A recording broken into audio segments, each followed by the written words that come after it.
Hey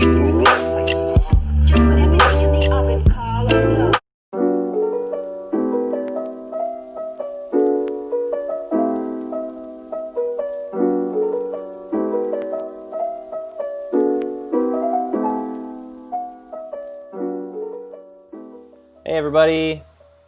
Hey. Today we've got a very exciting lesson for everyone. We're going to talk about the audio settings. To get to the audio settings, you go down to your little mute button, you click this chevron here, and then you click the audio settings button. First things first, you've got a test speaker button and you've got your speaker selection tool here. So you can select which speaker you're going to be using for your computer. Most everyone will just have built-in output, and that's fine. If you have more than one speaker though, you can select which one you'd prefer. The test speaker button is great, so you don't have to bother your coworkers to figure out what is wrong with your audio when you can't hear anyone. You click the test speaker button and you'll hear a really loud ringtone.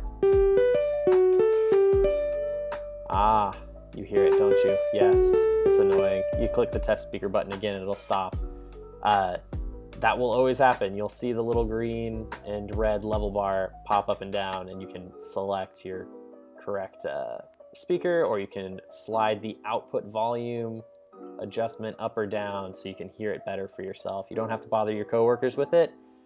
Devin probably couldn't even hear that happening. He probably was just humoring me by nodding. There's also this checkbox here that says use separate audio device to play ringtones simultaneously. Very little handy. This little checkbox, once you click it, lets you select a different speaker just to play ringtones, and possibly that Zoom ding-dong doorbell sound. It also has an output volume adjustment. The microphone section, pretty similar to the test speaker section. You've got a selection tool that lets you pick which microphone you're going to use. If you've got more than one, you'll notice, again, most people will have a built-in microphone. That's what I'm using here. To test your microphone, it's pretty easy. You can do it while you're muted, by the way. So again, you don't have to bother your coworkers or your class testing your microphone out. You can just click the test mic button, and what it will do is it will record you talking into your microphone. You click the test mic button again, it'll play back that recording. So here's an example. Test, test, this is a test. Test, test, this is a test. See? It works just fine. Again, Devin probably has no idea what I'm talking about because he can't necessarily hear the test repeat itself. You'll notice there's an input volume adjustment here that I can't touch. That's because I've selected this checkbox here that says automatically adjust microphone volume. Zoom will pick an adjustment for your volume that makes you sound pretty loud but not unclear. You can uncheck that if Zoom is doing weird things and it's just making you sound quiet. And now I can talk, and you can just make it to where you're turning green. You don't want to be in the red or the yellow. Oh, see, I'm too green now. Here we go. So yellow is pretty good.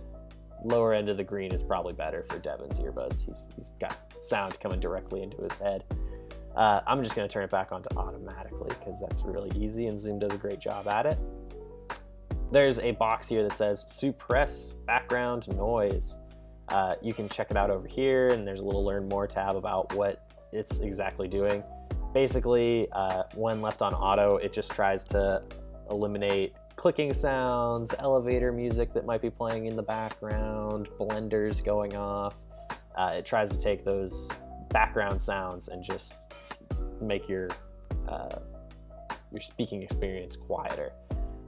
You'll notice though that it even has this tooltip here. Select the default noise suppression level low to optimize for music. So if you're trying to play your clarinet or you're trying to sing a song with the ukulele, you want to change this to low because Zoom doesn't do a great job at figuring out what an instrument is, and it automatically suppresses those. So you can switch this to low here for if you're playing music. You'll notice there is a little ringtone selector. There are many of them. This is the ringtone that plays when someone invites you to a Zoom call and you have the Zoom browser open. So let's listen to one just for funsies. Let's play one that I can actually pronounce, Ripple. Much better than the default, I think. So we'll select Ripple. automatically join computer audio when join a meeting. This is handy because you don't have to click the join computer audio button down at the bottom if you know that you're gonna want to talk to your coworkers when you jump into meetings. Mute mic when joining a meeting, also handy in case, you know, someone's trying to talk to you right as you're joining a meeting. You can tell them, hey, I'm in a meeting now, bye. And then you can unmute yourself and go. There's this little hotkey, or this checkbox here says press and hold space key to temporarily unmute. Very handy. It lets you kind of press and hold the space key, you'll unmute yourself, and then you can let go and you'll be muted again. Sync buttons on headset. Devin, care to explain? If you have a gaming headset or a headset that has volume and other controls on it, by checking this box, the buttons will, in Zoom, will sync to your headset. If we click on the Advanced tab button here, it'll take us to the Advanced Audio settings. A couple relatively important things, but stuff that most users can probably just ignore. The echo cancellation, you've got two options, auto and aggressive. Echo cancellation is really handy if your computer speakers and your microphone are right next to each other and everyone is hearing themselves when they're talking to you and your mic is unmuted. You might want to turn this checkbox or this box to aggressive, so that way it'll cancel those echoes and they don't have to hear themselves. The other option that we have here is show in meeting option to enable original sound from microphone. Before I explain what this whole thing does, there are three sub options, which are disable echo cancellation, which turns off this echo cancellation thing we are looking at here.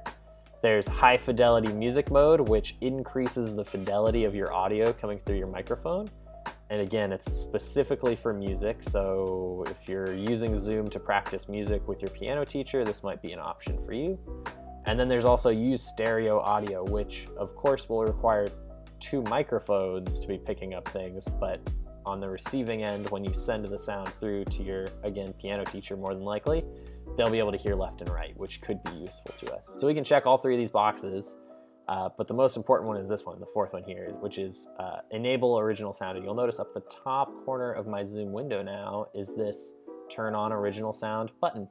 If I click it, my sound has probably changed for Devin. What it does is it just takes the sound coming through my microphone and sends it to Devin. There's no echo cancellation, there's no noise suppression, there's no nothing. So Devin is hearing the full brunt of this, as well as the sound of the airport and the train and the blender in the kitchen. So do keep that in mind when you're using this, that it can be helpful, but it can also hurt the quality of your audio if you're not in a controlled situation. So I tend to have that off, but I leave the option on up there just in case. So that's it. That's all the audio settings that you have to deal with in the Zoom client. Thank you everybody for watching. Please check out our other videos here, or maybe this video over here, or maybe Devin will link a video right here, or maybe there'll be some down here in the doodly-doo. Have a good time. Bye.